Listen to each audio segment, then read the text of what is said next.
Hello देवियों सज्जनों। आज का हमारा टॉपिक है चैट जीपीटी। आप सब लोगों ने बहुत सारे वीडियोस देखे होंगे। चैट जीपीटी बहुत सारे काम कर सकता है आपके लिए।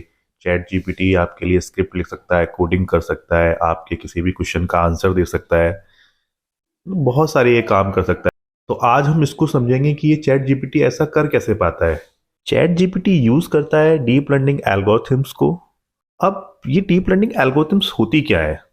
तो इंसान काफी टाइम से एक आर्टिफिशियल ब्रेन डेवलप करना चाहता था। जैसे कि कोई एक इंसान का ब्रेन होता है, वो सीखता है, समझता है, लर्न करता है, डिसीजन लेता है। उसी तरह से ये भी चाहते थे कि हमारे पास एक आर्टिफिशियल ब्रेन हो जो कि इंसान की तरह ही लर्न कर सके, सीख सके और डिसीजन ले सके। मतलब किसी थर्ड पर्सन का इन्वॉल्वमेंट ना हो, अपनी नॉलेज के अकॉर्डिंग वो सारा काम कर सके जैसे कि कोई एक इंसान करता है। तो उसके लिए इन्होंने डेवलप की डीप लर्निंग एल्गोरिथम।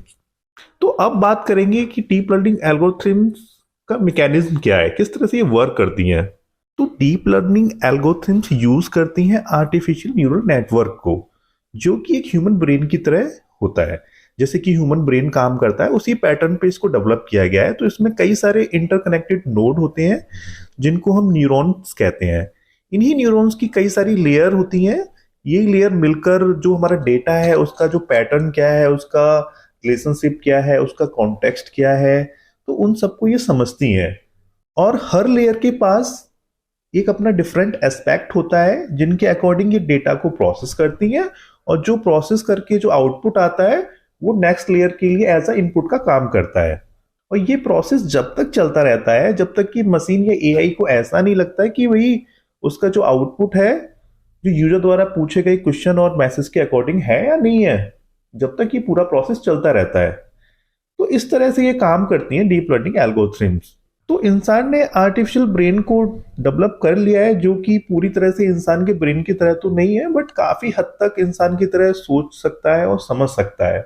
अभी इसमें काफी काम करना बाकी है और इसमें आगे काफी कई सारी अपग्रेड्स आएंगे। तो हो सकता है आने वाले टाइम में हमें एक ऐसा एआई मिले जो कि एज अ ह्यूमन बिहेव करे।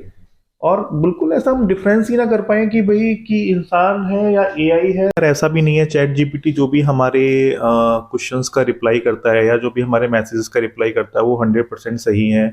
क्योंकि जो ये रिप्लाई करता है वो अपनी जो भी इसकी डिसीजन एबिलिटी है, जो भी इसके एल्गोरिथम्स हैं और जो भी इसके पास जो डेटाबेस है उसके अकॉर्डिंग ये रिप्लाई करता है। अभी चैट जीपीटी के पास जो डेटाबेस है वो 2010 से लेकर 2021 तक का डेटाबेस, एक लिमिटेड डेटाबेस है। अगर आप 2010 से पहले का या फिर 2021 के बाद का कोई क्वेश्चन पूछेंगे तो ये आंसर नहीं दे पाएगा, क्योंकि इसके पास एक लिमिटेड ड्यूरेशन का डेटाबेस है। और अभी चैट जीपीटी अपने आप को धीरे धीरे अपग्रेड कर रहा है। अभी इन्होंने अपना लेटेस्ट अपग्रेड वर्जन लॉन्च किया है, चैट जीपीटी 4। ये काफी एडवांस है पुरानी वर्जन से, क्योंकि पुराने वर्जन में क्या होता था कि हम खाली टेक्स्ट में ही इससे क्वेश्चन पूछ सकते थे। अब हम इसमें इमेज भी अपलोड कर सकते हैं, तो उसके अकॉर्डिंग ये रिप्लाई कर सकता है। चैट जीपीटी अकेला नहीं है मार्केट में, और भी कई सारी कंपनीज हैं जो एआई डेवलप कर रही हैं। जैसे कि हमारा गूगल डेवलप कर रहा है बार्ड एआई, आईबीएम डेवलप कर रहा है वॉटसन असिस्टेंट, और अमेजोन डेवलप कर रहा है लेक्स एआई को। तो कई सारी कंपनियां रेस में लगी हुई हैं। अब देखते हैं आगे कौन निकलता है। और इस तरह के टूल आने वाली लाइफ को पूरी तरह से चेंज कर देंगे। आप लोगों को क्या लगता है? अपनी राय को कमेंट सेक्शन में कमेंट करें। And thanks for watching.